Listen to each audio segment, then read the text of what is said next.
Bueno, el día de hoy vamos a tratar sobre dos temas en general y luego, como es costumbre, la sesión de preguntas y respuestas. El tema que más nos importa es el de darles a conocer a los ciudadanos, sobre todo a los que tienen créditos en el Infonavit, de un programa que se va a implementar para ayudarles a que puedan tener sus escrituras.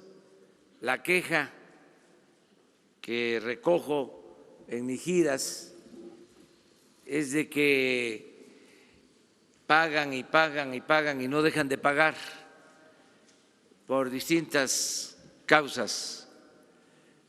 Y hay preocupación por esto. Son sus viviendas, sus hogares, y queremos darles seguridad, primero, de que no se va a desalojar a nadie, y dar también la oportunidad de que puedan terminar de pagar para tener sus escrituras. Todo esto tiene que ver con un programa de combate a la corrupción, un programa para limpiar el Infonavit como se está limpiando todo el gobierno, de corrupción y de abusos, porque se daban la gran vida los directivos del Infonavit, como otros organismos que se escudan en la independencia, en la autonomía, para tener prestaciones estratosféricas, prestaciones más allá de lo justo, de lo normal, a partir de que son autónomos, son independientes, recibían trato privilegiado. Todo eso se está ajustando, se está terminando. Entonces vamos a pedirles a los servidores públicos, en este caso Román Meyer, secretario de Desarrollo Urbano, y al director del Infonavit, que nos expliquen, que nos expongan sobre este plan que se va a mantener en todo el sexenio. No es nada más un año, y también se va a ir mejorando. Es perfectible, no es ya algo acabado. Vamos a hacer la propuesta el día de hoy y vamos a recoger sentimientos, puntos de vista, para irlo mejorando. Pero el propósito es ayudar a los trabajadores que tienen créditos y que no han podido pagar porque han crecido mucho sus deudas por intereses y por otros factores. Entonces, vamos a hablar de eso. También la licenciada Olga Sánchez Cordero va a informar, viene una nota en un periódico, en el Reforma, acerca de que no se manifestó un bien de la licenciada y ella quiere aclararlo. Nosotros tenemos que transparentar todo, la vida pública tiene que ser cada vez más pública. Y pues para eso sirve y ayuda, porque todo lo que resiste apoya. Para eso sirve y hay que aceptarlo y respetarlo, la labor del conservadurismo y de la prensa fifí. No es improductiva, al contrario, ayuda mucho. Ya sabemos que no nos ven con buenos ojos, pero nosotros tenemos que dar respuesta a todos los cuestionamientos, aunque vengan del conservadurismo y de los que se callaron como momias durante el periodo neoliberal, durante el neoporfirismo, que no les pidieron nunca la declaración de bienes patrimoniales a Salinas, ni lo tocaban, ni con el pétalo de una rosa. Pero en fin, eso es otro asunto. Lo que corresponde a nosotros es aclarar todo, transparencia, que es una regla de oro de la democracia. Entonces, vamos, si les parece, a lo del Infonavit y luego, bueno, ya la licenciada, de una vez. Sí, porque voy con los senadores. Sí. Que voy con los senadores. Muy buenos días a todas, a todos. Sí quisiera yo hacer una aclaración. El día 30 de enero giré el oficio al titular de la Dirección General de Responsabilidades y Situación Patrimonial de la Secretaría de la Función Pública, al maestro Fernando Martínez García, donde solicité hacer pública mi información relativa a los datos patrimoniales y de intereses.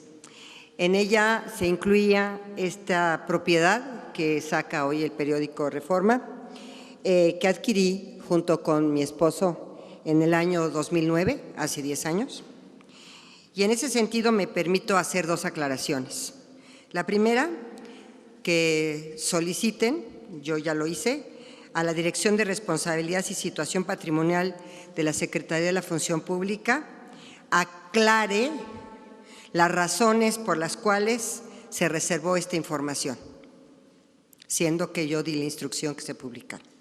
Y segundo, me sorprende que el periodista José Díaz Briceño no haya atendido un criterio elemental del periodismo, llamarme para conocer mi versión. Por ello, solicito al periódico Reforma que haga esta aclaración una vez que pregunten el por qué el director general de Responsabilidad y Situación Patrimonial no lo hizo público cuando yo le solicité que hiciera público todos mis bienes. Por otra parte, también decirles que, como me ven, estoy muy bien de salud, por si alguien me ha enfermado varias veces, y me encuentro en condiciones óptimas de mi salud personal. Muchas gracias a todos. Gracias, presidente. Gracias. La licenciada va a tener que retirarse porque tiene tiene una reunión con senadores, entonces le permitimos que se ausente. Gracias. Y muchas gracias. Bueno, también nos acompaña el secretario de Hacienda, Carlos Ursúa. Entonces, sí, pasamos a lo del Infonavit. Adelante. Muchas gracias, presidente. Buenos días a todos ustedes. Buenos días al secretario de Desarrollo Agrario, Territorial y Urbano, Román Meyer, y buenos días también al secretario de Hacienda, el doctor Carlos Ursúa. Saludo también a los compañeros de los medios de comunicación y a todos los trabajadores que seguramente nos siguen a través de sus redes sociales en este ejercicio informativo y democrático. El presidente me ha pedido que informe a ustedes sobre el programa que tenemos en el Infonavit para beneficiar a los trabajadores que menos tienen y más lo necesitan, y que enfrentan saldos crecientes en sus créditos del Infonavit. Pero antes quisiera hacer un pequeño diagnóstico sobre la situación de la política nacional de vivienda. Este diagnóstico que hicimos en conjunto, por supuesto, con el secretario Meyer, fue resultado de un recorrido por el país, de hablar con los trabajadores, de escuchar sus necesidades en materia de vivienda y de ver las condiciones en que vivían en muchos desarrollos que precisamente el Infonavit había desarrollado. Y lo que encontramos es que del año 2000 al 2018 se siguió un modelo expansivo de vivienda, en el que se hicieron desarrollos alejados de los centros de trabajo. Muchas veces se construyó incluso en lugares donde no se debió de haber puesto una piedra, porque eran lugares que eran zonas de riesgo. También se hicieron desarrollos que no cuentan hasta la fecha con servicios básicos como agua o electricidad. Y lo anterior tuvo como consecuencia el abandono de viviendas y sobre todo la insatisfacción de miles de trabajadores que habían invertido ahí su patrimonio. Por eso esta nueva administración y al mando del secretario Meyer se está impulsando una nueva política nacional de vivienda. Y ha sido enfático el secretario en que garanticemos el derecho humano a una vivienda adecuada, asequible, cercana a los centros de trabajo para los trabajadores. Y nosotros desde el Infonavit vamos a ser parte de esa nueva política nacional de vivienda. Y por eso queremos ajustar las líneas de financiamiento de los trabajadores, para entenderlos y atender sus necesidades. Vamos a impulsar, por ejemplo, un programa de autoconstrucción. Y en materia de cobranza social, que ya lo decía el presidente, estamos haciendo un nuevo esquema para que ya no haya despojos, ni haya maltratos a los trabajadores. Estamos trabajando en conjunto con la Comisión Nacional de los Derechos Humanos, primero para diagnosticar qué ha pasado en materia de cobranza y segundo, para poder hacer un nuevo esquema que respete el derecho humano a la vivienda. Finalmente, vamos a apoyar a los trabajadores de menores ingresos. Estamos trabajando con los sectores económicos que se representan en el propio instituto, el sector de los trabajadores y el sector de los empresarios, para aumentar los montos máximos de crédito. Esto permitirá que los trabajadores de menores ingresos puedan efectivamente acceder a una vivienda. Esta nueva política se presentará el mes de abril en conjunto con la Política Nacional de Vivienda. Y para hacer todos estos cambios, hemos decidido que teníamos que tener dos objetivos institucionales de manera clara. Uno, ser una institución más eficiente, y esto nos iba a permitir, por supuesto, cumplir nuestro segundo objetivo, que es dar más beneficios a los trabajadores. Y sobre el primer punto les quiero decir los avances que hemos tenido hasta la fecha. Desde el 14 de diciembre, que inició la nueva administración, nos pusimos como meta ahorrar 2,000 millones de pesos del gasto operativo del instituto. Lo que habíamos observado es que en el sexenio anterior el gasto operativo había crecido en un 80%, sin que el número de créditos aumentara, es decir, se estaba haciendo simplemente más caro operar el mismo número de créditos. Y a la fecha, en tan solo un mes, hemos logrado ya recortes por 1,200 millones de pesos sin que se haya afectado las metas operativas del instituto. Al contrario, en el mes de enero hemos otorgado más créditos de lo que se había hecho en el mismo periodo de 2018 y de 2017.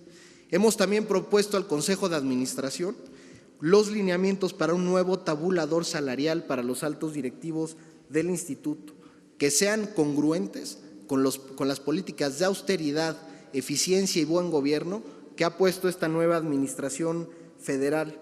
Esta nueva tabulador, este nuevo salario, tendrá que ser aprobado por la Asamblea del Instituto en el mes de abril. Sin embargo, en el periodo que corre entre enero y abril, estamos haciendo un mecanismo de donación del excedente del salario de los altos funcionarios con respecto al del presidente de la República. También estamos haciendo una reestructura organizacional para evitar duplicidad de funciones y para poder optimizar las funciones que hoy realiza cada una de las áreas. Y finalmente vamos a cambiar nuestro marco normativo en materia de compras. Hasta diciembre del año pasado, el 92% de lo que compraba el instituto era a través de adjudicación directa o de unos mal llamados procedimientos especiales que aplicaban a distintas materias de compras. Esto, por supuesto, queremos que se revierta. Queremos que la mayoría de las compras que haga el instituto sean a través de licitaciones públicas. Estudios internacionales han mostrado que licitaciones competidas pueden generar ahorros de entre 15 y el 30% de los recursos, y se requiere que los trabajadores que nos dieron su confianza para administrar su salario puedan tener un instituto eficiente y austero. Y esto nos permite llegar al punto y al programa por el que estamos hoy aquí.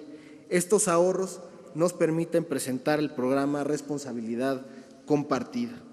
¿Qué significa este programa de responsabilidad compartida? Significa apoyar a los trabajadores que menos tienen y más lo necesitan. ¿Y cómo los vamos a apoyar? Vamos a cambiar sus créditos, que hoy están denominados en salarios mínimos, a pesos. Lo que nos dimos cuenta es que los créditos que se habían otorgado históricamente en el Infonavit, que estaban denominados en salarios mínimos, eran más difíciles de pagar para ciertos trabajadores, particularmente aquellos cuyo salario nominal, lo que recibían cada mes en su nómina, no crecía al mismo ritmo que se actualizaban el saldo total de la cuenta, que se actualizaba con el salario mínimo o recientemente con la unidad de medida y actualización. Y esto hizo que los trabajadores, a pesar de que pagaban sus créditos y que seguían teniendo un empleo formal, vieran incrementarse su saldo cada mes a pesar de que pagaran. Y nosotros hemos entendido y recogido la frustración que sienten muchos de estos trabajadores, y por eso hemos decidido hacer este programa. Queremos, por supuesto, que los trabajadores sigan pagando, es una obligación el crédito, pero queremos que lo hagan en mejores condiciones. Por ejemplo, en este programa los que accedan van a obtener beneficios de descuento a su saldo total del 55% en promedio. También van a obtener una nueva tabla de pagos y tasa fija, y van a tener un apoyo mensual al pago precisamente para que ya nunca más en la historia del crédito vuelva a crecer su saldo mensual. Se va a quedar congelado en su última mensualidad y eso será el resto de la vida del crédito. Y esto podrá dar, sobre todo, certidumbre y planeación financiera a las familias. Algo de lo que nos ha dicho la gente, los trabajadores, es que no saben cada enero cómo se va a actualizar su crédito, cuánto van a pagar cada mes, y van a tener que retirar dinero que podrían utilizar, por ejemplo, para alimentos o transporte, en el pago del crédito. Con esta oportunidad les estamos dejando que tengan esta planeación financiera, porque ya no van a pagar más de lo que corresponda a su última mensualidad. Hemos estimado que el total de trabajadores que entrarían en esta primera etapa es de 194,875. Sin embargo, hemos estimado que a lo largo de esta administración podemos llegar a un total de 745,000 trabajadores en distintas modalidades de este programa, y que cada año iremos anunciando. Por eso es importante que quienes no apliquen este año al programa sepan que cada año estaremos apoyando a los trabajadores para que puedan tener mejores condiciones de pago para sus créditos. Y lo importante fue cómo definimos al número de trabajadores y a los trabajadores universo de esta primera etapa. Y para determinarlo, primero nos pusimos a ver qué grupo tenía créditos denominados en salarios mínimos y que estuvieran vigentes. Además, nos pusimos como meta focalizarlo a los trabajadores que ganaran menos de 4 salarios mínimos, y queríamos beneficiar sobre todo a aquellos trabajadores que han sido constantemente cumplidos a pesar de la adversidad que ya les mencionaba. Otro criterio de selección fue que los créditos ya tuvieran una vida de 15 años, es decir, gente que constantemente ha pagado y sin embargo ha incrementado su saldo, y además que su deuda fuera 1.5 veces mayor a lo que originalmente habían contratado. Tenemos casos muy particulares, por supuesto, son los menos, pero incluso hay gente que debe hoy, después de 15 años de pagar su crédito, 5 veces más de lo que se había contratado. Entonces, estamos focalizándonos en quienes más tenían esa deuda y sobre todo quienes habían estado cumpliendo a lo largo de la vida del crédito. También nos enfocamos a trabajadores que ya tienen más de 40 años y que por probabilidad su carrera salarial tampoco va a ir acorde al ritmo de crecimiento del salario. Todos estos criterios juntos nos dan la certeza de estar apoyando a los trabajadores que menos tienen y más lo necesitan, como nos los ha pedido el presidente. Y por eso quiero invitar ahora a los trabajadores para que puedan ver si son beneficiarios o no de esta primera etapa del programa. Y lo primero que tienen que hacer es meterse al portal bcmapesos.infonavit.org.mx y registrarse con su número de seguridad social o su número de crédito del Infonavit. Ahí mismo en el portal les van a decir si son o no son beneficiarios del programa. También, por supuesto, pueden acercarse a los centros de servicio que tiene el Infonavit a lo largo y ancho del país o hablar al Infonatel. En todos estos mecanismos se les va a informar si son o no son beneficiarios de esta primera etapa. Y de aquí, desde el día de hoy hasta el 1 de marzo, estaremos, por supuesto, invitando a todos los trabajadores a que actualicen sus datos de contacto. Muchos de los trabajadores han cambiado de empleo o incluso ya no viven en ese domicilio, aunque su crédito sigue vigente, y es difícil localizarlos. Y por eso queremos que en esta primera etapa actualicen sus datos con nosotros. Y a partir del 1 de marzo, a esos 194,000 que hemos detectado para esta primera etapa, ya se les presentarán los beneficios en sus cuentas y en sus saldos. Y a partir de entonces podrán ser partícipes de estos beneficios. Cada año, como les decía, estaremos abriendo modalidades de este programa para ir avanzando a lo largo de esta administración, siempre cuidando, por supuesto, la salud financiera del instituto en beneficio de todos los trabajadores. Es cuanto, señor presidente. Si les parece, desahogamos este tema y luego vamos a la sesión de preguntas y respuestas en general.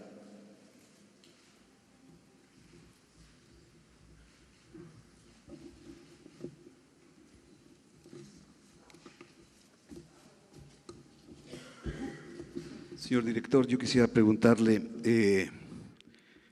que si ha encontrado tranzas del señor David Penchina en la administración del Infonavit, recordando que él fue presidente de la Comisión de Energía del Senado y quien delineó la reforma energética, porque él en su discurso de despedida dijo que dejaba un Infonavit financieramente sólido, con un portafolio de 1.4 billones de pesos y un patrimonio cercano a los 200,000 millones de pesos.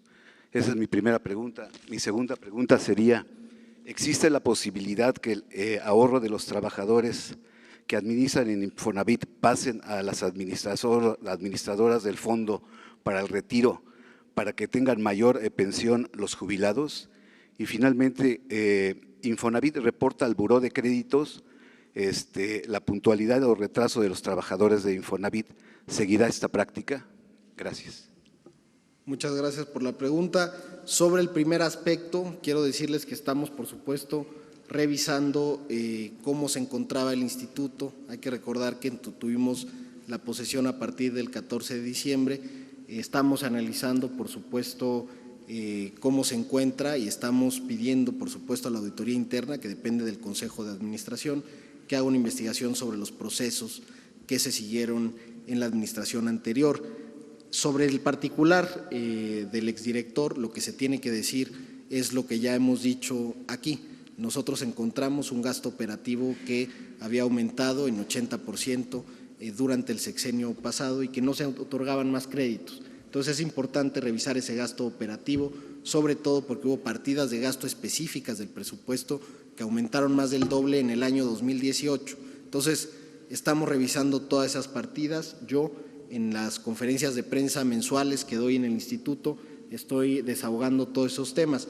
Ahorita lo que nos convoca es, por supuesto, la ayuda a los trabajadores que menos tienen y más lo necesitan con el programa de conversión a pesos. Sobre el tema de las Afores, es importante, sobre todo, estar en coordinación con la Secretaría de Hacienda. Creo que el objetivo que tenemos como país es aumentar la tasa de reemplazo y buscar la maximización del patrimonio de todos los trabajadores. Y en esa ecuación, por supuesto, el Infonavit es un jugador importante porque administramos una parte del salario y en ese sentido se tiene que ver la integralidad del patrimonio del trabajador, no tanto quién maneja el recurso en particular, sino cómo maximizamos ese patrimonio para que al final de su vida laboral pueda tener un mejor retiro. Y la tercera pregunta era sobre el buró de crédito. El buró de crédito, digo, es una práctica que se empezó recientemente, también la estamos revisando. El objetivo de esa, lo que tiene que ver es no apretar demasiado al trabajador, tiene un objetivo social que debería de ser indicativo. Actualmente se está usando de manera pues muy vinculante, pero debería de ser indicativo y lo que nos ayuda a ver es si el trabajador, además de pagar su crédito, va a poder pagar otras deudas que tiene, por ejemplo, en tiendas de autoservicio y demás, que tiene pagos chiquitos, pues esos pagos chiquitos al final le quitan liquidez mensual. Entonces, lo que menos queremos hacer es que sea una carga adicional el pago patrimonial. Entonces, estamos revisando la práctica para ver si realmente tiene sentido en la originación de los créditos.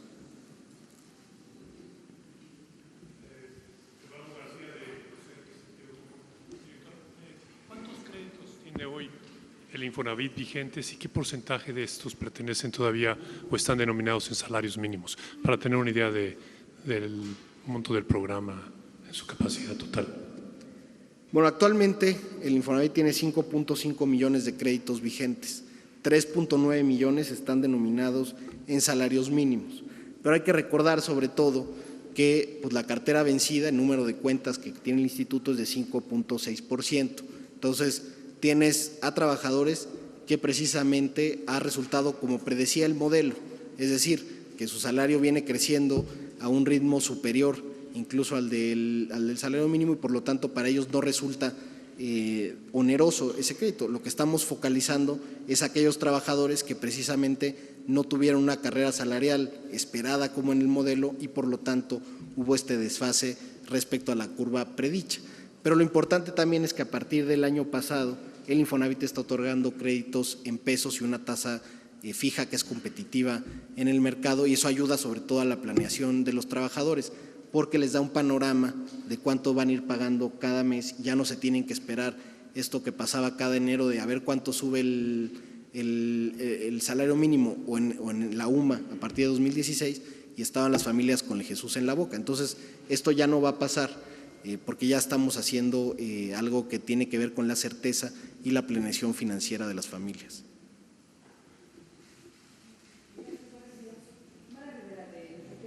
Director, yo quisiera preguntarle si dentro de los programas que tiene previstos, ¿qué se va a hacer con estos 5 millones de viviendas que se decía estaban abandonadas en el país por condiciones inhóspitas y por toda la serie de irregularidades que se presentaron como falta de servicios mínimos?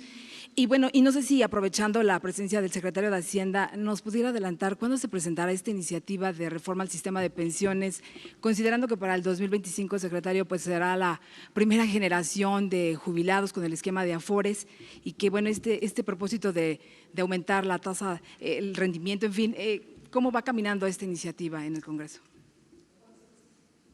Bueno, sobre el tema de la vivienda abandonada, yo creo que sí tenemos que tener un panorama claro. Efectivamente, el Coneval y el INEGI detectaron en sus últimos datos un universo de 5 millones de viviendas abandonadas. Nosotros, desde el Infonavit, que además es la hipotecaria más grande del país, hemos detectado el año pasado, solamente el año pasado, se abandonaron, no tenemos registro de 58,000 viviendas, pero cada año hemos visto un ritmo de más o menos 80,000 viviendas cada año, ¿no? Entonces, estamos estimando el universo que efectivamente tiene el Infonavit y con lo que el Infonavit puede hacer algo.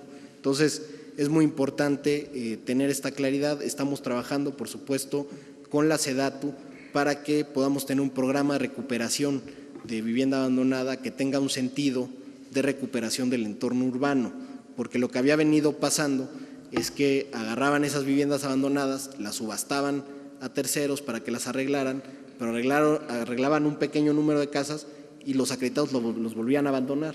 Entonces estaban desperdiciando recursos de todos. Entonces paramos ese programa de subastas desde que llegamos, el 19 de diciembre lo paramos y estamos diseñando en conjunto con la SEDATU mecanismos para que se pueda recuperar el entorno urbano con estas viviendas abandonadas. Pero sí, estamos primera vez vamos a estimar el universo y los daremos a conocer exactamente cuántas tenemos dentro de nuestra cartera hipotecaria. Eso es independiente, por supuesto, de casas que se hayan abandonado y hayan sido créditos otorgados, por ejemplo, por el Fobiste o la banca.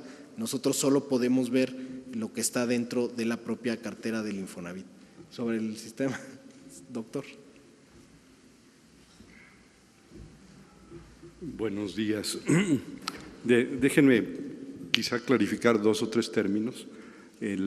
Como ustedes saben, en el caso de la seguridad social, en este momento tenemos 2 regímenes diferentes. Uno que nos toca a los viejos, casi nadie de los que están aquí, a mí sí me toca, en el que básicamente lo que se tiene es el llamado sistema solidario, donde quien va atrás de uno le paga a uno la jubilación, ¿no? Es un sistema no de cuentas individualizadas, sino un sistema que antiguamente se llamaba solidario y que todavía sigue existiendo en muchos países del mundo, incluido Estados Unidos. En el caso de nosotros, de México, pues ya tenemos un sistema a partir de los 90 diferente. De cuentas individualizadas, ya a eso se refiere la pregunta. En este caso, pues se tiene una cuenta individualizada donde el trabajador y la empresa donde trabajó, las empresas donde ha trabajado a lo largo del tiempo, van aportando dinero y ese monto pues va creciendo. A medida que pasa el tiempo, pues pueden suceder una de 2 cosas. Uno, que la persona siga trabajando de manera continua, y otra es que de manera muy discontinua vaya trabajando y luego no trabajando, vaya trabajando y no trabajando, etcétera.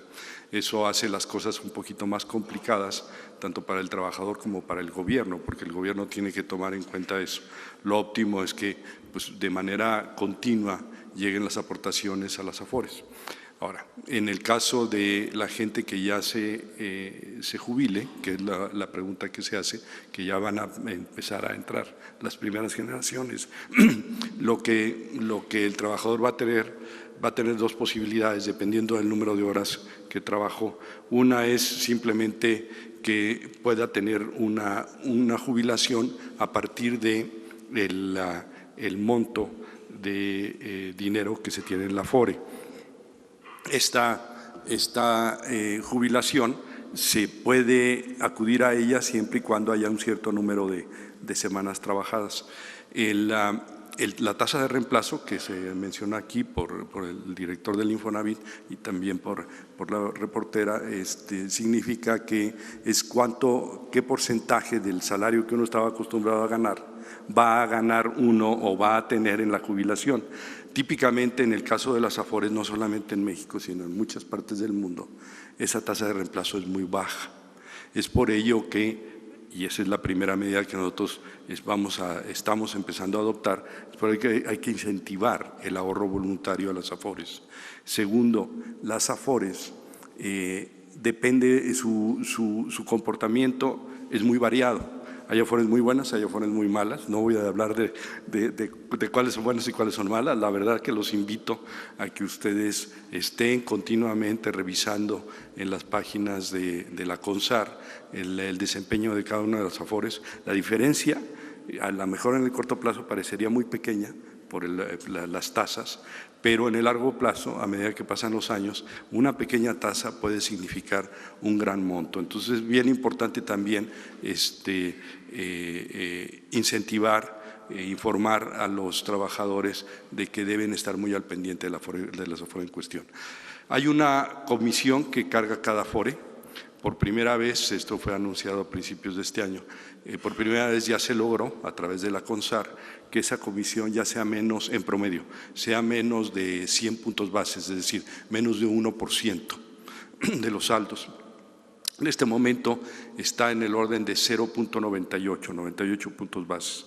Aún hoy eso es alto, vamos a tratar de que se vaya disminuyendo a lo largo del tiempo.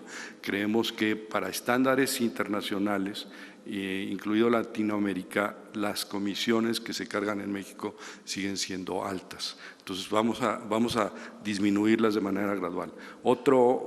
Otra política que ya estamos siguiendo es que vamos a premiar a las AFORES no solamente por la comisión, quienes cargan menos, sino también por los rendimientos. Eso es por primera vez, eso se anunció en el plan, en estos puntos de reforma financiera que justo se anunciaron aquí con el señor presidente y con el gobernador del Banco de México, si ustedes lo recuerdan.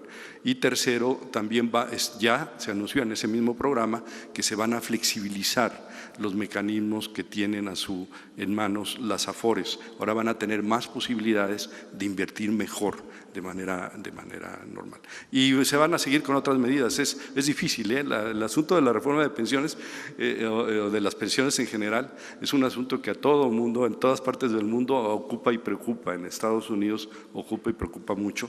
En otros países, por ejemplo, como Brasil, pues es un asunto ya casi de seguridad nacional, porque el porcentaje del PIB que se tiene que dedicar a las pensiones es sumamente alto, y en muchos otros países. Entonces estamos poco a poco avanzando y la idea es hacerlo pues, paso a paso, pero con mucha racionalidad en el programa. Bueno, hay estímulos fiscales, si ustedes, y esto qué bueno que lo pregunta, si ustedes aportan a su Afore, ustedes no pagan impuestos, es un beneficio fiscal absoluto. Es por ello que es bien importante que la gente, sobre todo los jóvenes, aprendan a aportar de manera voluntaria a su fondo de retiro.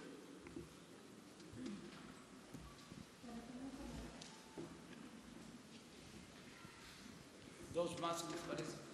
Y entramos a… Gracias, director. Rocío Jardines, de W Radio. Preguntarle algunos asuntos de Infonavit en este análisis que ustedes están comenzando a hacer al interior del instituto, que han encontrado en tema de fraudes. Se supo que 2 trabajadores de Nayarit participaron en fraudes en el estado contra alrededor de 60,000 derechohabientes. ¿Qué es lo que ustedes han visto a nivel nacional y si han previsto algún tipo de programa para evitar estos fraudes que se dan también para las personas que no tienen dinero para pagar a un notario y no pueden pues obtener sus escrituras y que jamás las obtendrán porque las inmobiliarias llegan a vender los inmuebles y tienen la deuda ante el instituto? Y por último también preguntarle si habrá algún tipo de, o si han proyectado algún tipo de programa con Foviste para equilibrar los pagos en créditos mancomunados, porque Foviste, siempre un trabajador del Estado paga menos en crédito que un trabajador que tiene Infonavit. Gracias. Muchas gracias. Sobre el tema, por supuesto que mencionas de Nayarit y que también ha pasado en Coahuila, solo informarles que están siendo investigados por las instancias jurisdiccionales locales. Ellos determinarán lo conducente sobre lo que se determine de la conducta que se cometió. Sin embargo, nosotros como administración nueva, por supuesto, estamos colaborando con la Fiscalía General de la República en los casos que ha intervenido la Fiscalía, que es el caso específico de Nayarit. Ahí hemos aportado datos nosotros como administración sobre cómo se llevan a cabo estos procesos de cobranza y sobre todo recalcar que estos procesos de cobranza están permitidos por las legislaciones locales. En ese sentido, el Infonavit no es autoridad para decir que cambien las leyes, pero se permite por las legislaciones locales. Y en particular, esto que estaba pasando en Coahuila y Nayarit, particularmente, por ejemplo, en Coahuila se están llevando a cabo juicios masivos que suman 130,000 créditos y en el caso de Nayarit suman 32,000 créditos. Eso es lo que nosotros tenemos detectado como números y que se están llevando en esos juzgados. Y lo que pasaba, para los compañeros que no tengan claridad sobre el tema, es que personas o trabajadores que tenían sus casas, por ejemplo en Chihuahua, y que habían caído en cartera vencida y por lo tanto se habían ido a un proceso judicial de recuperación de cartera, esos juicios de gente de Chihuahua se llevaban a cabo en Nayarit o en Coahuila, y ahí mismo es que se juzgaban las responsabilidades que pudieran haber tenido servidores públicos de la institución y sobre todo revisar los procesos en materia de cobranza social. Y esa es la razón por lo que les decía al principio. Y estamos trabajando un mecanismo de colaboración con la Comisión Nacional de Derechos Humanos para mejorar nuestro mecanismo de cobranza. Lo que había pasado es que el Infonavit había tercerizado prácticamente todo y había perdido su responsabilidad en esa materia. Nosotros creemos que sobre todo al ser una instancia de seguridad social tenemos que estar cercanos a los trabajadores. Por eso queremos cambiar la parte de los mecanismos de cobranza social. Estamos trabajando con la Comisión Nacional de Derechos Humanos y ya les iremos informando cómo va a quedar el nuevo mecanismo, por supuesto, con todo lo que la ley nos dice y nos mandata, que es efectivamente poder hacer procesos judiciales en caso de que se necesiten, pero también ser muy sensibles a la realidad de los trabajadores y sobre todo a la realidad del mercado laboral mexicano y teniendo como base que se trata de un derecho humano que está consagrado en nuestra Constitución. Entonces, estamos haciendo todo eso y informaremos, por supuesto, lo que lleguemos con la Comisión de Derechos Humanos. ¿Quién? Sobre el tema de Foviste también, estamos revisando, como saben está el crédito Infonavit Foviste que aplica para cónyuges, lo que estamos viendo es cómo ampliarlo, uno para compartir mejor el tema de los pagos, que es lo que decías, pero también para que los créditos no solo puedan aplicar a cónyuges, sino padres e hijos y cualquier otra relación familiar que pueda servir para ampliar el monto de crédito y puedan obtener una mejor vivienda. Entonces, en ese sentido, con el vocal ejecutivo de Foviste, estamos trabajando un mecanismo para que pueda ser mucho más fácil, pero además más amplia la gama de posibilidades de combinar créditos Infonavit, Foviste, incluso también trabajadores que vienen del sector público al privado o viceversa, pues tener la posibilidad de una efectiva movilidad de las cuentas de vivienda. Entonces estamos haciendo ese programa con Foviste, es muy importante para nosotros, sobre todo en mercados específicos donde el Infonavit no es tan fuerte como la Ciudad de México, ahí el Foviste es un aliado muy importante para nosotros. Buenos días. Sara Pablo de Radio Fórmula. Preguntarle, director del Infonavit, ¿cuántas viviendas se encuentran en zonas de alto riesgo donde no debían haberse construido? ¿Cuál es el estatus y si siguen ahí? Y si me permite al secretario de Hacienda preguntarle sobre el tema de las Afores, porque se había dicho que había habido una pérdida por el tema del aeropuerto, de la cancelación del aeropuerto en Texcoco. Muchos usuarios han registrado en sus estados de cuenta alguna pérdida en su ahorro. ¿A qué se debe esto? Si tiene que ver o no con el aeropuerto. Gracias. Bueno, el caso de viviendas en zonas de riesgo, el número exacto, digamos, no lo tenemos, pero estamos realizando estudios en zonas que nos preocupan. Particularmente en Chihuahua ha habido zonas que se han detectado incluso que son inundables, ¿no? Entonces ahí nos están haciendo un estudio que una vez que lo tengamos también tendremos una mecánica de solución que estamos trabajando con el propio secretario Meyer.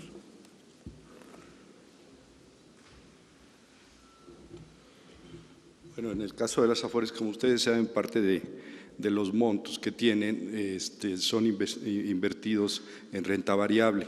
Entonces, el año pasado, sobre todo en los últimos 6 meses, en todo el mundo, no solamente en México, las bolsas cayeron. Entonces, eso hace que a su vez se refleje en el monto de las Afores. Y allí el punto es no apanicarse. Sobre todo en el caso de inversión en renta variable, pues suben y bajan las cosas, pero en el largo plazo la tendencia siempre es positiva. ¿Tiene algo que ver eso con el aeropuerto? No, de ninguna manera. A lo mejor el reportero, la reportera piensa eso porque hubo dos instrumentos de deuda que se usaron para el aeropuerto, para este proyecto del nuevo aeropuerto de Texcoco, que ya no está en pie. Uno fue emitir bonos, alrededor de $6,000 millones, respaldados por la TUA, la tarifa de uso aeroportuario. Eso ya estamos solucionando, de hecho ya se hizo el primer paso, el gran paso, y eso ya básicamente está solucionado. Y el otro es un mecanismo que se llama FIBRA para nosotros en México, que son fondos de inversión que tratan de impulsar la inversión privada en México. Y en este caso se emitieron alrededor de 30,000 millones de pesos en fibras. Esto, por cierto, ya también el grupo aeroportuario muy pronto ya las va a pagar, pero es verdad que hubo algunas afores, X y Y, que invirtieron en esas fibras. ¿Van a perder? No, porque de hecho, uno de los problemas de esas fibras es que eran demasiado caras para el gobierno. Entonces van a ganar, de hecho, bastante quienes invirtieron en esas fibras. Bueno, nada más para decirles que se va a apoyar a los trabajadores del Infonavit y que todo esto, lo subrayo, tiene que ver con una mejor administración, una administración pública austera. Por eso, para sintetizar, para resumir, para dejar claro de manifiesto que hay un cambio verdadero, que no es más de lo mismo, me gustaría que el director del Infonavit les dijera cuánto está ganando y cuánto ganaba el anterior director del Infonavit. No es acusar a nadie, es demostrar de que ya no es lo mismo, de que no solo hubo cambio de gobierno, sino hay cambio de régimen, que ya estamos en la cuarta transformación de la vida pública del país. A ver, director. Claro que sí, presidente. La anterior administración, el director en el periodo de enero a diciembre de 2018 recibió en un salario integrado en términos brutos 9.3 millones de pesos.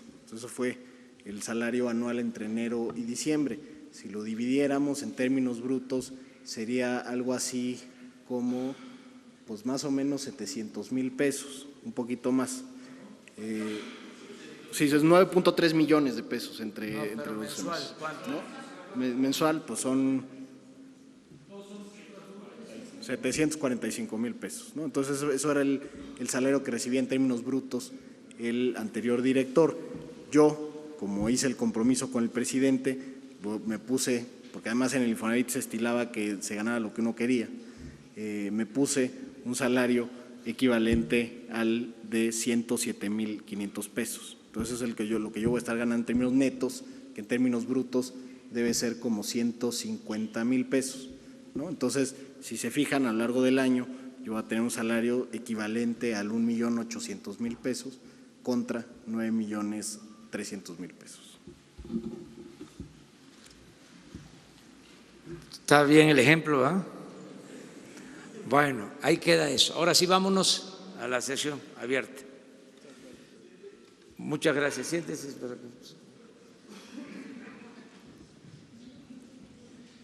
Buenos días, presidente. Shaila Rosagel, de Grupo Gili, periódico El Imparcial, La Crónica de Mexicali y Frontera de Tijuana. Presidente, sobre el tema de Tijuana, me gustaría nada más saber si tienen un tiempo específico para empezar a ver los resultados allá con esta estrategia que se está implementando para disminuir la violencia, y si nos pudiera hablar un poquito sobre las otras regiones que que adelantó ayer, que también se van a ver, ¿no? Y también preguntarle sobre la frontera. Ya Estados Unidos empezó a regresar a migrantes que piden solicitud de asilo a la frontera de Tijuana.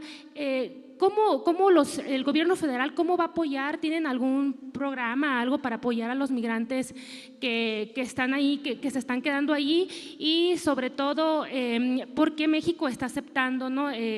Tener a los migrantes ahí ante esta decisión de Estados Unidos?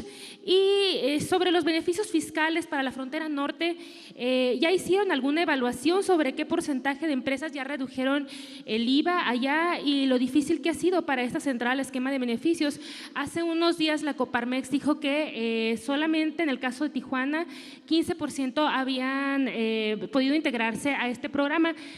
Aprovechando que está aquí el secretario de Hacienda, a ver si nos puede explicar un poquito sobre esto.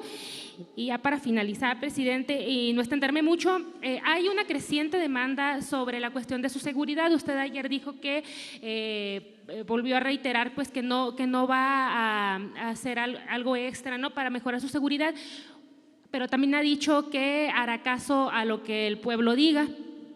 ¿Usted pensaría someter a consulta la cuestión de su seguridad, presidente, ante esta demanda que hay para ello? Gracias.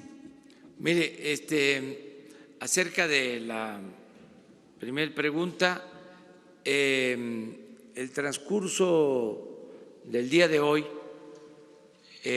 va a haber una conferencia de prensa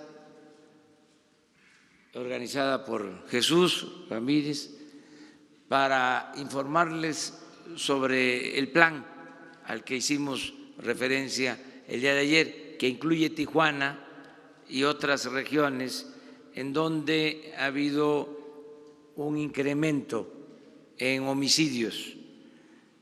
Hoy el secretario de Seguridad Pública, Alfonso Durazo, y los responsables de este plan, desde luego el secretario de la Defensa, el secretario de Marina, van a informarles sobre este plan que inició el lunes. Comenzó este plan en Tijuana. Ese día o un día antes se habían registrado 20 homicidios en Tijuana. El día de ayer ya fueron 4. No es para echar las campanas al vuelo, pero ya se está interviniendo. Y así en otras regiones.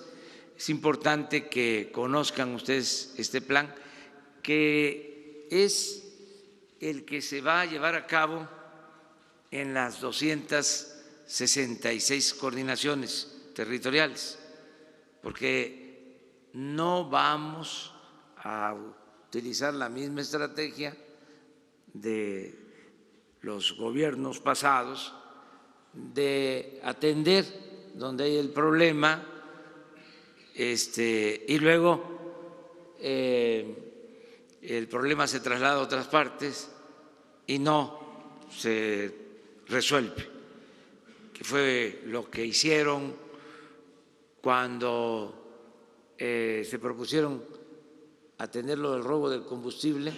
Ahora me aclaran, me mandan a decir de que sí, había una acción, pero se centró básicamente en el ducto de Minatitlán en Azcapotzalco y en particular en los límites de Veracruz y Puebla, en esa zona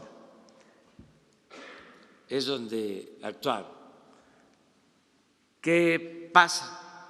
Pues si solamente se atiende eso, ese ducto, pues los que se dedican a esas actividades ilícitas se trasladan a otros ductos. Por eso creció tanto Hidalgo. Entonces, no es solo atender una parte, es un plan integral, permanente, para todo el país. Por eso necesitamos de la Guardia Nacional y necesitamos tener más elementos, porque hay un faltante de elementos para la seguridad pública. No son suficientes los policías, los soldados, los marinos. Hace falta convocar a más elementos. Entonces, lo de estas 15 regiones es parte del plan que va a atender la Guardia Nacional. Va a ir creciendo hasta que tengamos todo el país. Entonces, hoy, terminando la conferencia, les van a informar sobre esto. Sí,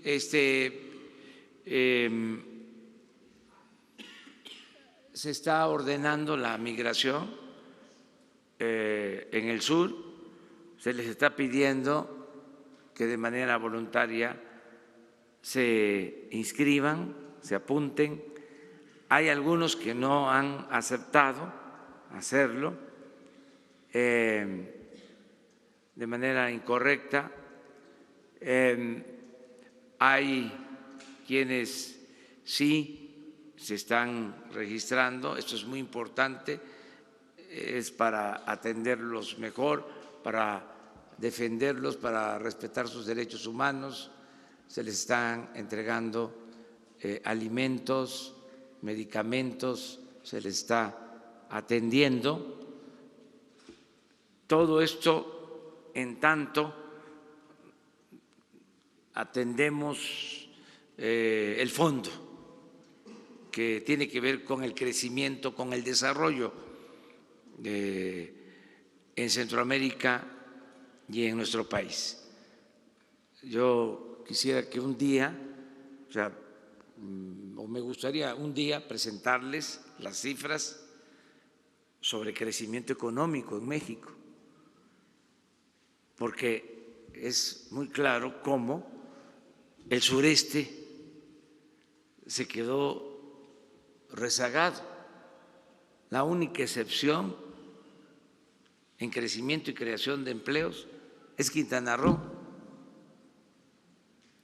en el sureste.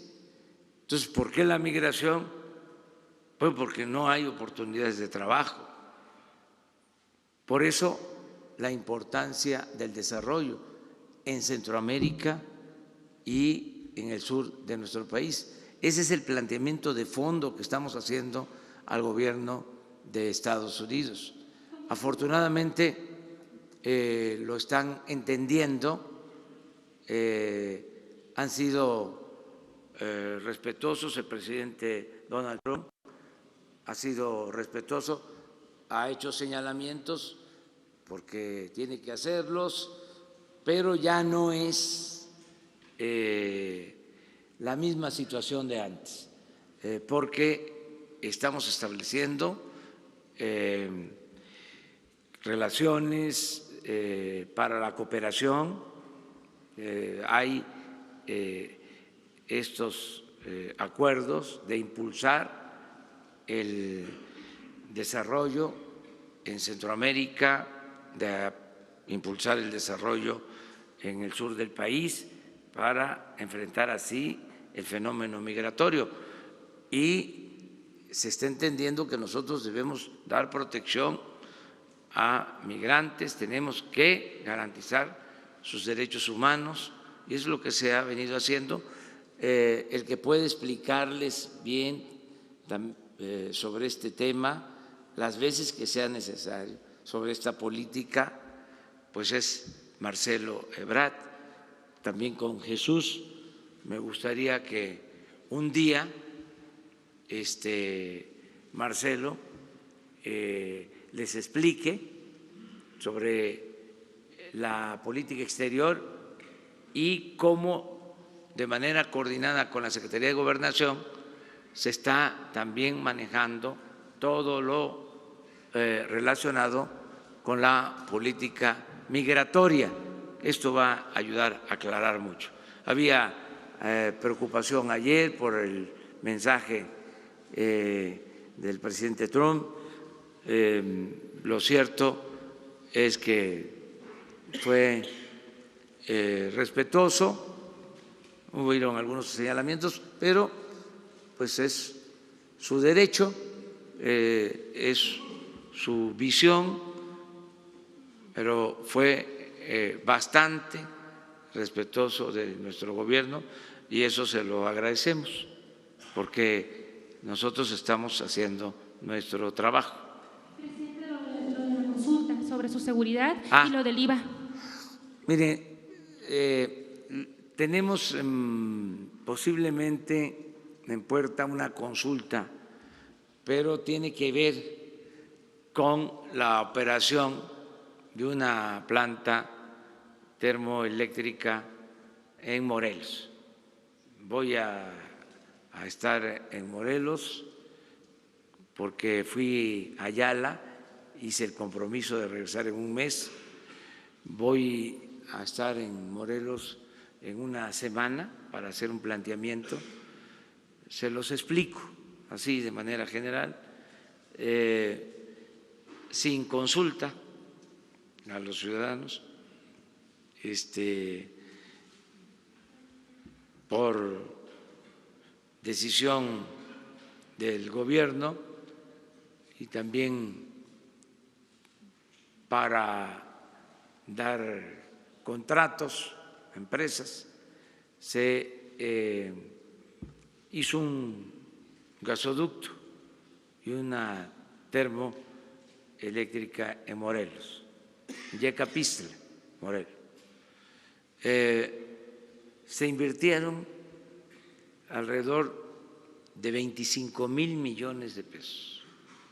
Esa planta va a permitir alumbrar casi todo Morelos. Es de la Comisión Federal de Electricidad, no es de una empresa particular.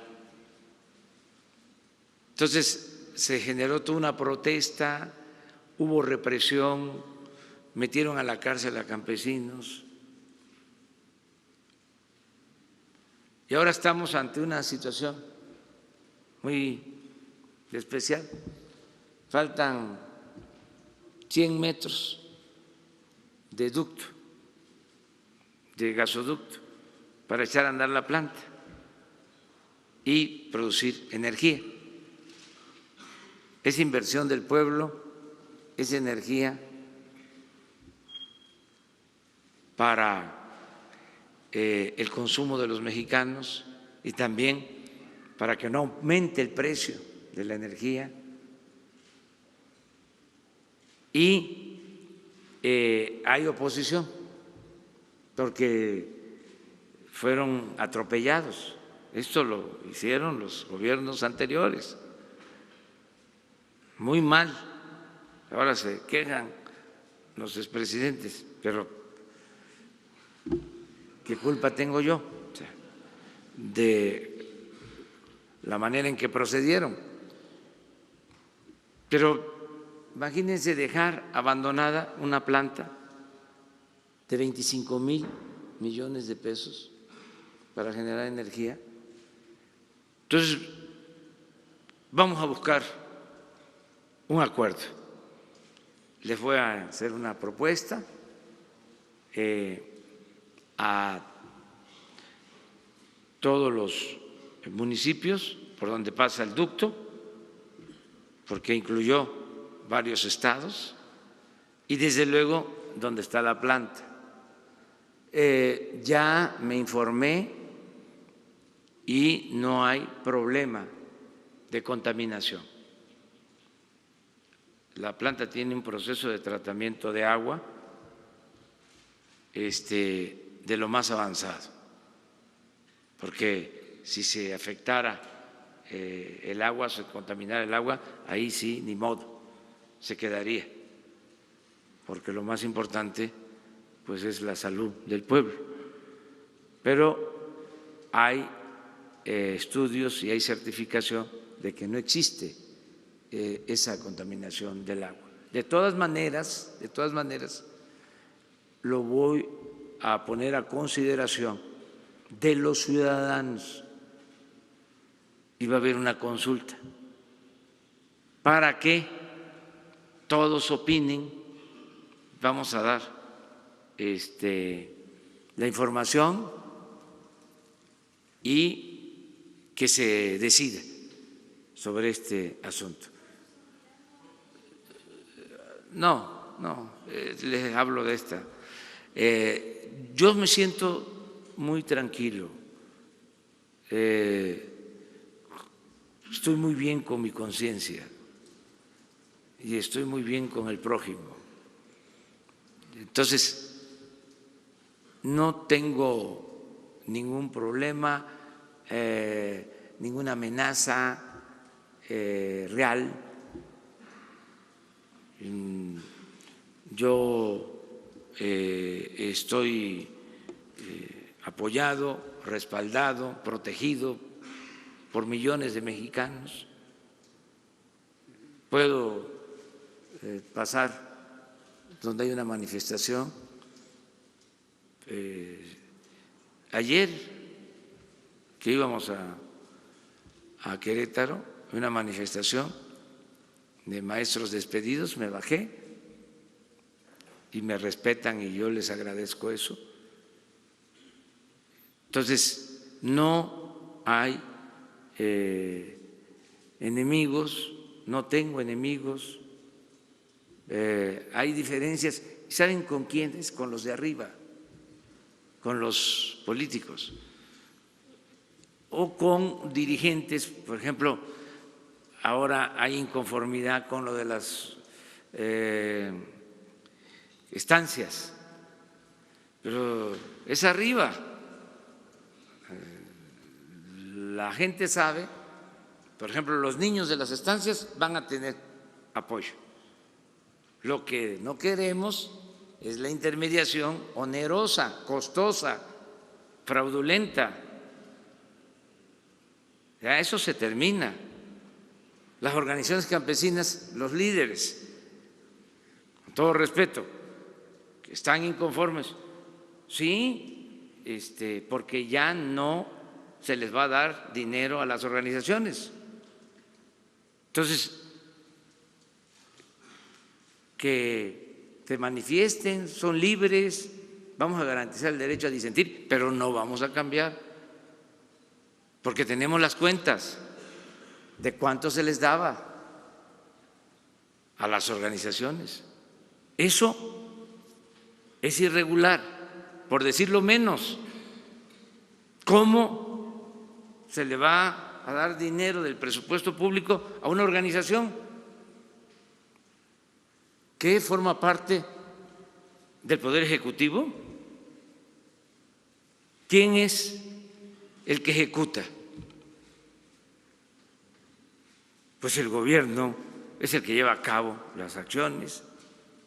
¿Cómo se le va a entregar dinero que se presentan, pero se va a ir entendiendo? De todas maneras, diálogo.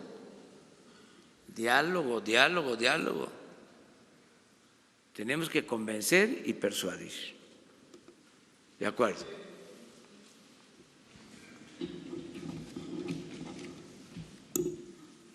Buenos días, presidente. Janet López Ponce de Milenio. Hemos estado publicando que en este saqueo a Pemex no únicamente era el huachicoleo a los ductos, sino también incluso las donaciones que hacía Pemex a Sedena y algunas organizaciones. En específico, el grupo Hidrocina estuvo robando este combustible y vendiéndolo. Se le congelaron cuentas, después tuvieron que descongelarlas y en estos momentos están operando con normalidad. Saber si tienen alguna investigación en específico en estas gasolineras, atención especial. También algunos estados estuvieron desviando estas aportaciones de combustibles, y también hay alguna investigación en este sentido. Y en un segundo tema, presidente, ahora que la secretaria de Gobernación ventila que hubo un error de la función pública directamente en su declaración, sigue habiendo varias declaraciones de funcionarios con datos ocultos. Por ejemplo, el vocero decía que él no ocultaba nada y su declaración sigue con la mitad de la información oculta. Saber si entonces, más allá de que los funcionarios hayan decidido no transparentar su información, podría haber un error directamente en la Secretaría de la Función Pública, y si estaría usted solicitando que se revisen los casos del resto de los funcionarios. A ver, Jesús, no vamos a triangular directo por alusiones personales. Ven.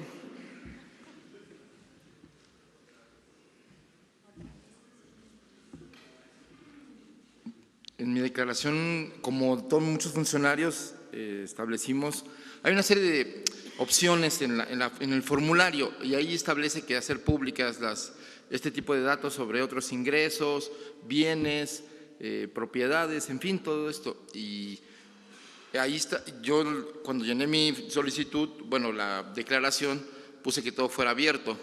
Entiendo que hay en el formato mismo oculta datos de la presentación pública, aunque yo tenga acceso a verlos. Entonces, creo que hay un problema ahí del sistema, no es tanto un asunto de no declaración. Porque ya investigué y ya pregunté a la función pública qué problema había al respecto, y es un tema técnico que van a resolver. Entonces, ¿podría haber más casos como este, presidente, que sea un error directamente de la función pública? Sí, pero se aclara, porque no hay ningún problema. Oye, a ver, ¿cuántos bienes tienes tú?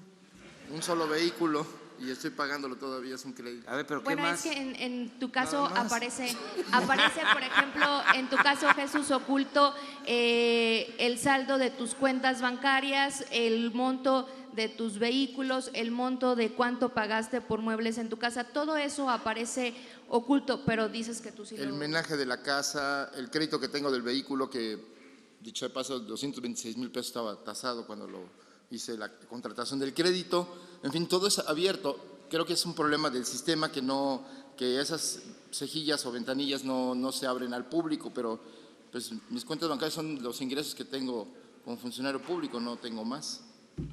Pero por esto, precisamente, pues no hay ningún problema en transparentar los bienes, porque se seleccionó muy bien a los colaboradores, de gente honesta. No se puede llevar a cabo una transformación cuando el objetivo es acabar con la corrupción y con la impunidad, con gente deshonesta. Entonces, se escogió a funcionarios que no les importe tanto el dinero. Hay muchos servidores públicos como Jesús, el secretario de Hacienda me decía, sí, ahora vamos a aclararlo, porque digo, para que vean que no somos iguales. El secretario de Hacienda me decía, me llevó la propuesta de la reducción del salario y me dijo, aquí hay esta, creo que del 40% y esta otra del 50% de disminución. Y le dije la del 50%. Oye, pero si tú te bajas el sueldo, los de abajo los van a tener que reducirse mucho. Ahorita estábamos hablando en el caso del Infonavit, se rayó porque yo gano 108. ¿Y tú cuánto? 107,500. O sea, pero por eso, porque sí, estaba arriba y para que se cumpliera con la Constitución. Pero le dije a Carlos, a ver, ¿cuánto ganas de investigador en el TEC de Monterrey, como investigador con la mayor clasificación, ¿sí? Director de un centro de estudios especializados. Pues no llegaba a esto, a lo que ahora está ganando. Entonces le digo, te rayaste. Pero ¿saben por qué era su preocupación? Porque vive de su sueldo el señor secretario de Hacienda. Entonces, por eso no tenemos ningún problema en dar a conocer lo de los bienes. Y así va a seguir. Y si hay falta de información sobre alguna manifestación de bienes y eso, aquí lo aclaramos sin ningún problema, lo hacemos. Sí, sí. El caso de esta distribuidora de gasolina, tengo la información que es un juicio que está en la Fiscalía General. Eso es lo que puedo comentarles. Adelante. Gracias, buenos días. Alberto Rodríguez, SDP Noticias. En este espíritu de dar a conocer los salarios, los bienes, aprovechando que está aquí el secretario Meyer, no sé si nos puede decir cuánto ganaba su predecesora. Y bueno, el caso del señor Durazo no había predecesor, pero sí en el caso de Ursúa también había predecesor. No sé si tengan el dato ahorita.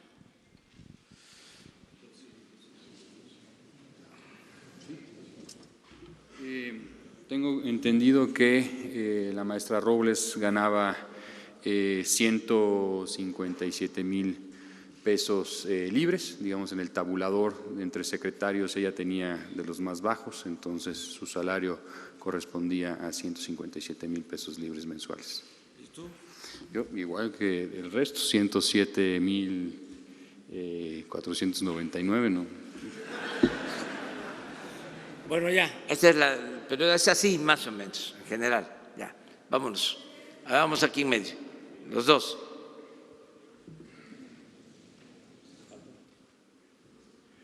Buenos días, presidente. Jocelyn Gutiérrez de Político.mx para preguntarle más bien su opinión. Este día se asegura en columnas que su gobierno tiene un guardadito y que la gasolina debería costar 4 pesos más de lo que está actualmente, lo cual no ocurre por el IEPS.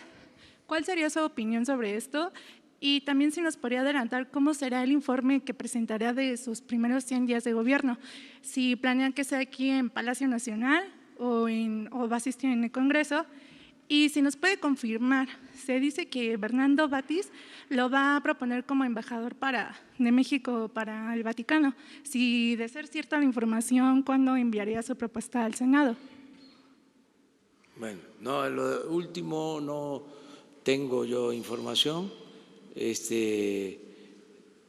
Tengo contemplado reunirme con el maestro Batis. Nos vamos a reunir pronto, en unos días más, para platicar con él. ¿Dónde quieren el informe de los 100 días? ¿Lo quieren aquí? Una mañanera.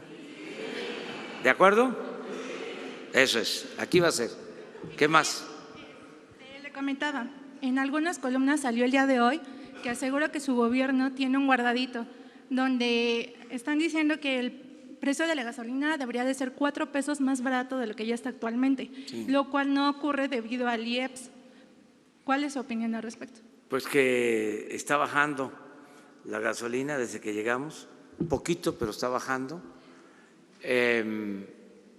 Yo hice el compromiso de que no iba a aumentar el precio de la gasolina, ese fue el compromiso que hice, y lo voy a sostener, y lo que baje pues es ganancia. Estoy pendiente de eso, estoy vigilando de cómo andan los precios, de quién es quién en los precios. Ahora que fui, por ejemplo, a Veracruz, me estuve fijando. En Veracruz fue donde encontré los precios más bajos de la gasolina, de manera particular en Coatzacoalcos y en Minatitlán, 16.84 el litro. Cuando aquí en la Ciudad de México está a 19.60, depende, pero hasta 19.80, de 16.84 a 19.60 es bastante el diferencial. Ha ido creciendo en algunos casos el diferencial, no mucho, se mantiene la competencia, por eso es muy importante que se conozcan los precios antes de ir a cargar, porque sí puede haber diferencia de un centro de distribución a otro. Entonces, vamos a mantener el precio sin aumento. Dije, no va a haber gasolinazo. Por último, presidente, yo sé que ya había retomado lo de Estados Unidos, pero queríamos saber la postura de Segov sobre el discurso de ayer de Trump, donde acusó que México organiza las caravanas migrantes, las cuales se dirigen a los puntos más débiles de la frontera. Entonces… Sí, respetamos mucho ese punto de vista del presidente Donald Trump, pero no vamos nosotros a polemizar. Esa fue la única mención. ¿Sí? Dijo gobiernos que facilitan el transporte de migrantes. Hay una larga explicación sobre esto, pero no vamos a contradecir. Yo ayer explicaba de que hay, como es natural, hay una confrontación política bastante respetuosa, con urbanidad, entre republicanos. Gracias. Buenos días, señor presidente, secretarios, subsecretario, director Alejandro Lelo de la Red Diario Basta y Grupo Cantón. Presidente, sobre el tema de su seguridad quisiera abordarlo con otro enfoque. El 12 de noviembre en una entrevista en Mérida usted nos dijo lo siguiente, cito: yo ya no me pertenezco, estoy al servicio de la nación, soy un hombre de nación, entonces tengo que cumplirle al pueblo de México, mi amo es el pueblo de México. Es mi responsabilidad no fallarle y no le voy a fallar. La pregunta concreta, presidente, si el pueblo que es su amo, como usted lo definió, le pidiera que incremente su seguridad, ¿lo haría? Quizás la manera de pedírselo sería vía una consulta, esa sería una primera pregunta. Y la segunda, sobre el caso de Foviste, hay muchas quejas, denuncias que se encuentran en una situación más o menos parecida a los casos que hay en Infonavit. ¿Estarían pensando en algún programa parecido para Foviste? Gracias. Sí, vamos a hacer lo mismo que se está haciendo en el caso del Infonavit. Se les va a presentar también el programa de Foviste. Aprovechando, ¿no?, cosas que se dijeron, pero que se deben de puntualizar, se deben de acentuar. Se acaba el negocio de la construcción masiva de departamentos entregados a empresas inmobiliarias vinculados con políticos. Se acaba.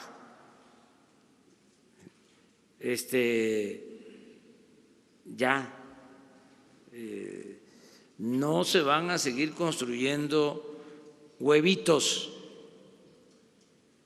de 30 metros,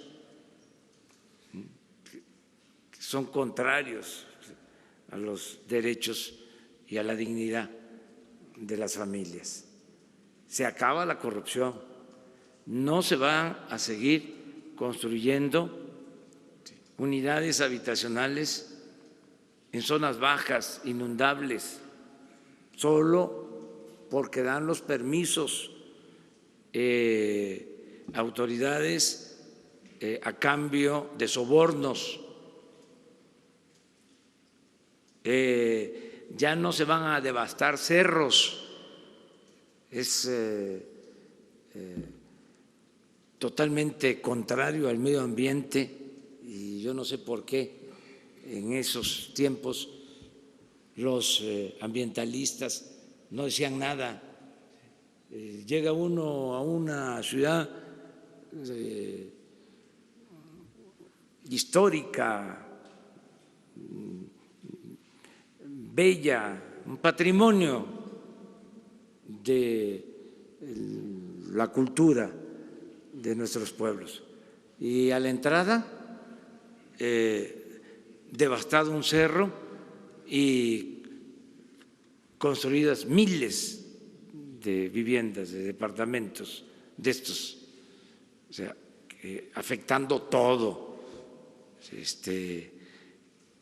Y como aquí se dijo, sin servicios, viviendas que cómo las van a ocupar si no tienen servicio, si no tienen transporte, si las hicieron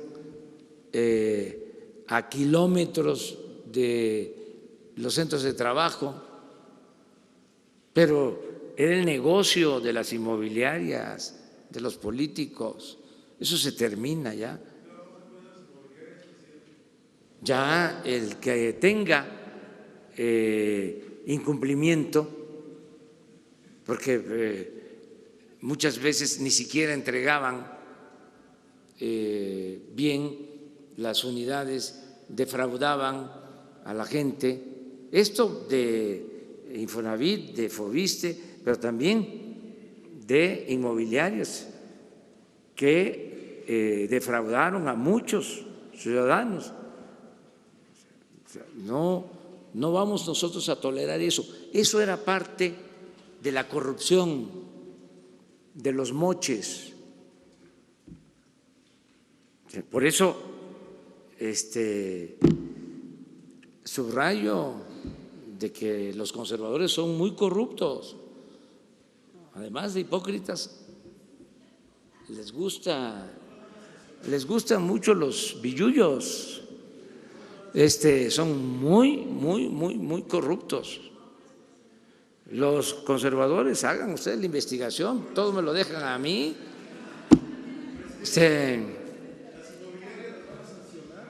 Sí, todos los juicios que están abiertos se van a continuar. Todo esto que se mencionó de Nayarit, de Coahuila, de cómo despojaban de sus casas a los trabajadores, pero no a 10, a 20, a 100, a miles.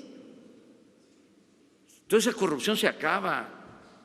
Ya vamos a limpiar de corrupción el país y lo vamos a hacer garantizando las libertades, hasta ofreciendo disculpas por las molestias que ocasione el combate a la corrupción.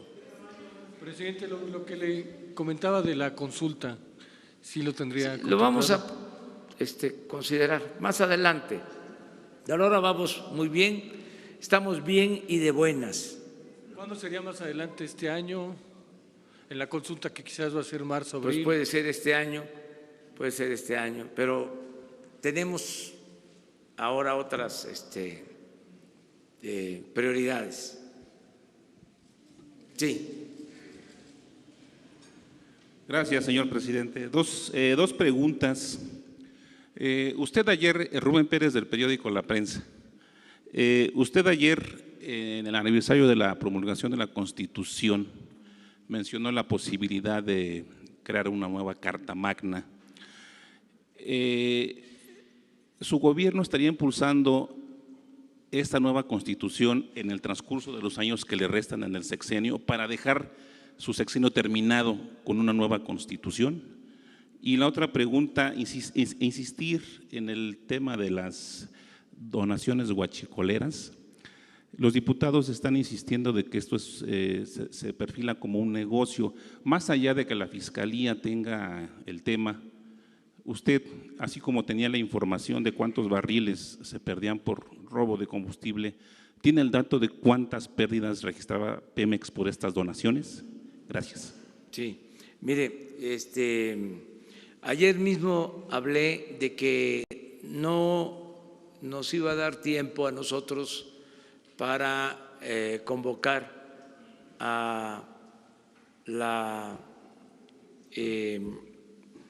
creación para la aprobación de una nueva Constitución, que a pesar de que la Constitución actual está muy parchada, que tiene más de 700 reformas, que nosotros nos dábamos por satisfechos si se aprobaban las reformas que estamos presentando, que tienen que ver con convertir en delito grave la corrupción, lo que llaman los abogados los hechos de corrupción, delitos graves para la corrupción, que es increíble porque dominaban los abogados, no todos desde luego, no quiero generalizar, pero los abogados del conservadurismo eran los que impedían en el legislativo reformas para castigar la corrupción y el influyentismo. Es buen tema de tesis porque todos estos abogados que practicaban el influyentismo y que se hicieron inmensamente ricos fueron legisladores. Y ya no quiero hablar más porque luego se enojan mucho. Pero si se convierte en delito grave la corrupción, si se termina la impunidad, suprimir fueros y privilegios.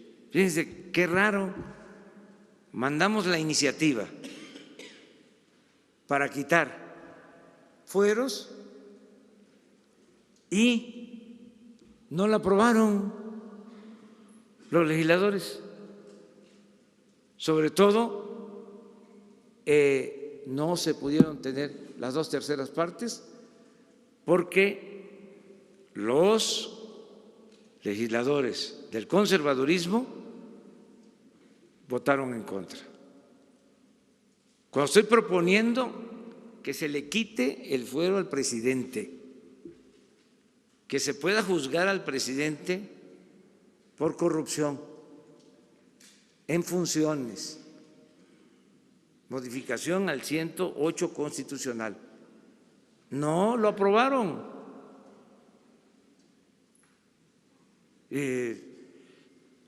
¿Por qué? Porque saben que si eso queda establecido ya no lo van a poder quitar. Y mi propósito es que se vayan sentando las bases de un verdadero cambio, de modo que en el futuro, toco madera, si regresaran, que les cueste trabajo dar marcha atrás a los avances logrados, porque van a querer retrogradar. Así son los conservadores. Esa palabra es de los liberales del siglo XIX, retrogradar. Entonces, nos damos por satisfechos si se acaba la corrupción, que legalmente se castigue, que se castigue la impunidad, o mejor dicho, que no haya impunidad, y 3, que haya democracia. Porque muchas desgracias se han padecido por falta de democracia, por gobiernos que han sido impuestos mediante fraude electoral. Entonces, si establecemos el hábito democrático y se establece como delito grave el fraude electoral, que signifique cárcel sin derecho a fianza, que signifique cárcel sin derecho a fianza al que utilice el presupuesto para favorecer a partidos, para favorecer a candidatos, el que compre votos, el que reparta a despensas, frijol con gorgojo, que sea sancionado. Con eso no haría falta, en lo que corresponde a nosotros, ¿sí?, una nueva Constitución. Pero no descarto la posibilidad de que las nuevas generaciones lo hagan, porque sería conveniente. Ayer se hablaba de que es la Constitución que ha permanecido por más tiempo, 102 años. La del 1824 llega a su fin con la nueva Constitución de 1857 y la del 57 con esta vigente del 17. Y ya llevamos 102 años con la misma Constitución, además muy parchada, muy remendada, ya en algunos casos no solo modificada en la letra, en el texto, sino también en el espíritu de la Constitución, lo que dio origen a esta ley de leyes. Entonces, eso se lo dejamos a las nuevas generaciones. Yo no me voy a meter en eso ahora porque me llevaría mucho tiempo. No están aprobando ni las reformas que estamos proponiendo. Imagínense llamar a un constituyente para una nueva Constitución. Sería muy desgastante. El dato de las donaciones de huachicoleros. Sí, no tengo el dato exacto, pero lo voy a solicitar, a ver si lo tenemos, ¿sí?, de las donaciones. Es donaciones, ¿verdad? Sí. En el caso de Pemex. ¿Y donaciones de qué tipo? A ver. Este tema que están insistiendo los diputados, sobre todo los de la Comisión de Presupuesto, que dicen que esta cesión de combustible, lo que comentaba la compañera de Milenio, que involucra hidrocina, todas estas anomalías que los diputados refieren que se están convirtiendo en un negocio o que se convirtieron en un negocio.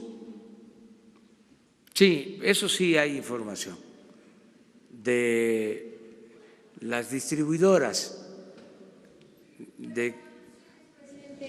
Pemex generalmente dona combustible, por ejemplo, a Sedena, a estados, a organizaciones. Sí. Hay donaciones, por ejemplo, de emulsión asfáltica para hacer caminos. Sí. De eso debe haber información. No se donaba, sino terminaban haciendo negocio con esas donaciones. Sí, puede ser. Sí, no. Es que para donde se voltea a ver, ¿sí?, ya no se habla, por ejemplo, de los carros tanques, o carro tanque, pero imagínense que dan un anticipo para comprar carro tanque y no entregan los equipos y se quedan con el anticipo. Pero así muchas otras cosas. Aquí van a ir saliendo. Estamos empezando a limpiar entre todos. Esto es muy importante. no dejar de agradecerle al pueblo de México por su apoyo, por su respaldo. No podríamos hacerlo sin la gente. Yo me animo,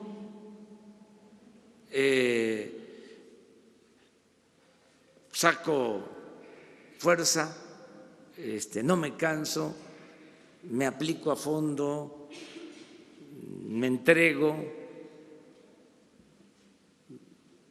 a esta causa porque tengo el respaldo de la gente, tengo el respaldo de los ciudadanos. Entonces, es una labor de todos. Mucha gente está totalmente de acuerdo y quiere el cambio. ¿Y saben quiénes más quieren el cambio? Más que nadie, los jóvenes. Por eso, a veces yo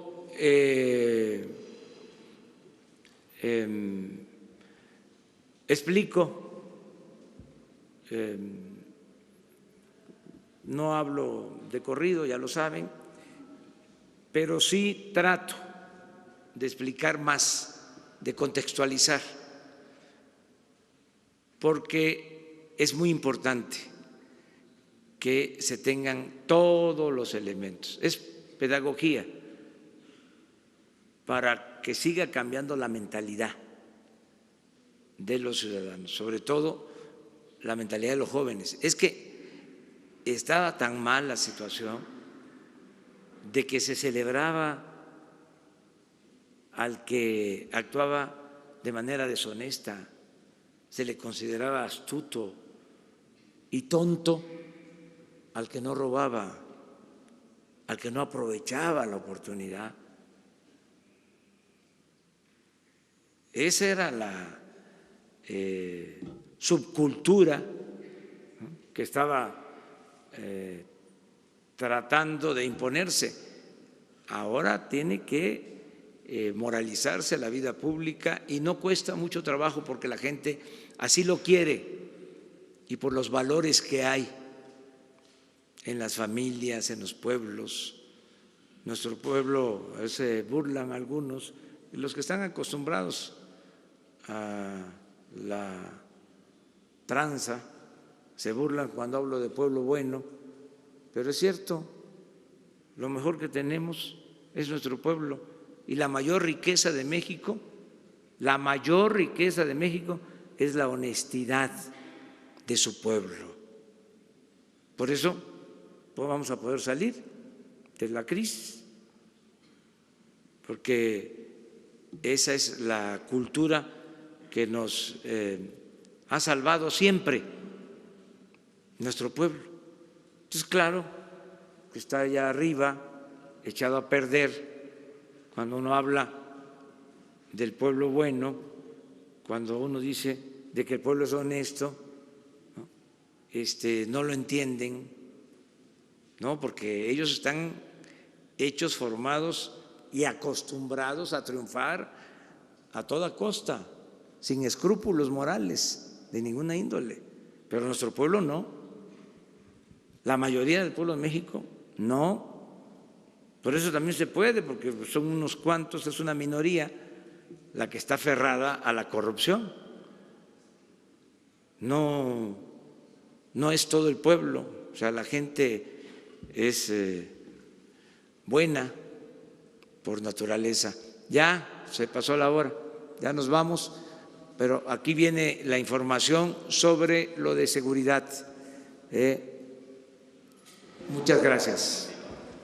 Sí, continúa de una vez, ¿no?